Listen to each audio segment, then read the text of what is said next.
Hello, I'm Atu Jamir and you're watching Hornbill TV's Prime at 9.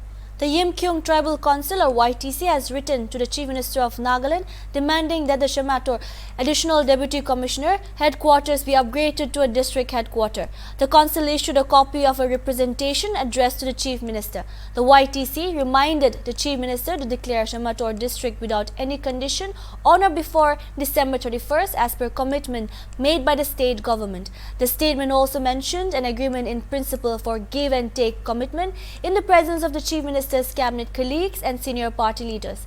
Failure at fulfilling the aspirations of the Yimkhiung people within this stipulated time will compel recourse, the statement implied. President Rose emergency order lagabo. Aro situation to public la hati lagai dibo. Chalo! Laige!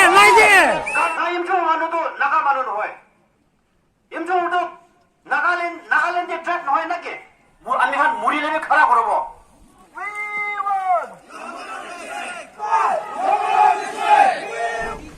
কারণ আমি খান কি কইছে আনবস MLA আমি খান কি দিবি কইছে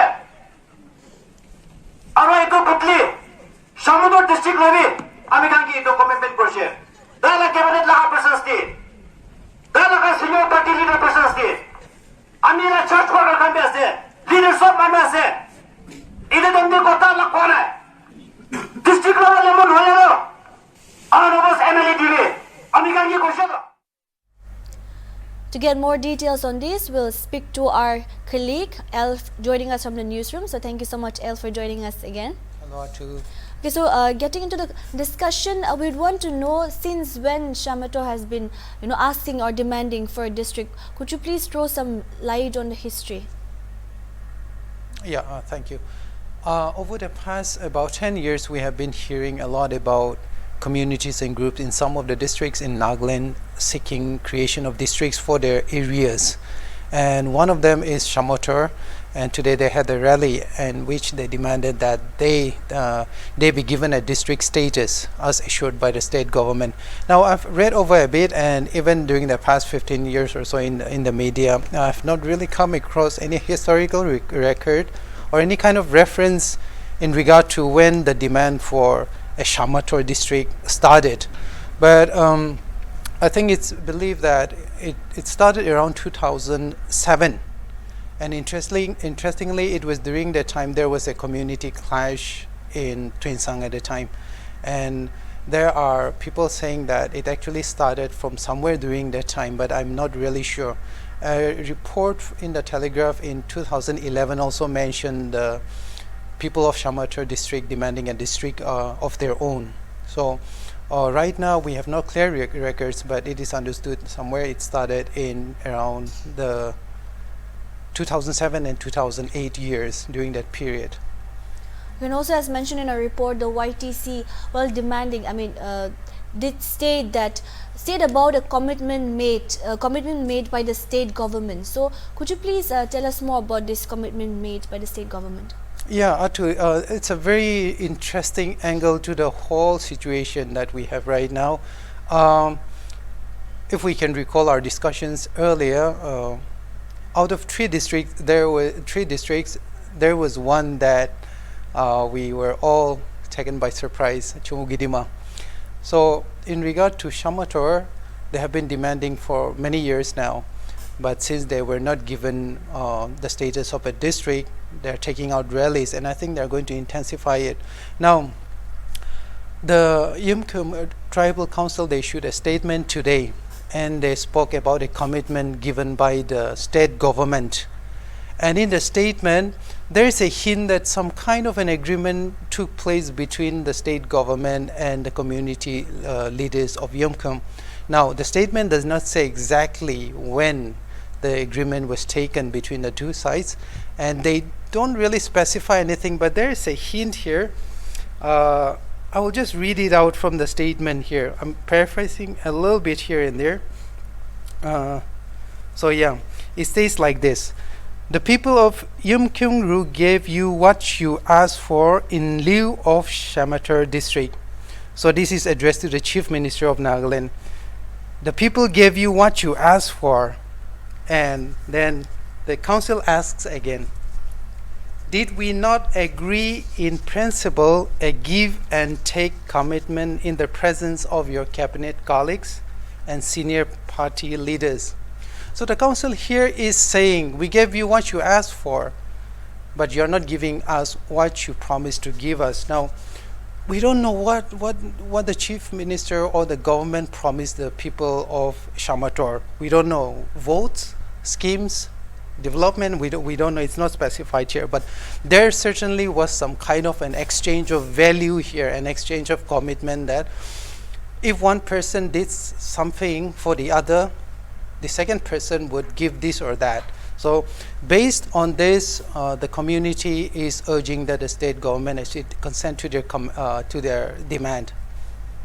Right. Also, if our viewers remember, we had this discussion about the districts, the creation of new districts on December 18 when Chumut, Siminyu and Newland were, declared districts. And we talked about, what are the criteria that the place has to cover, to be, so that it will be declared a district, or so that it can be declared a district. So when we talk about Shamator, so does it meet the criteria there? That's a very good question. In Nagaland, we have very big districts and with large populations, and small districts or small areas with large population. For example, there are discrepancies in the population, in the ratio and infrastructure. But as we have discussed earlier, there are no really specific constitutional guidelines where you can actually say this can be made a district, this can be made into a subdivision.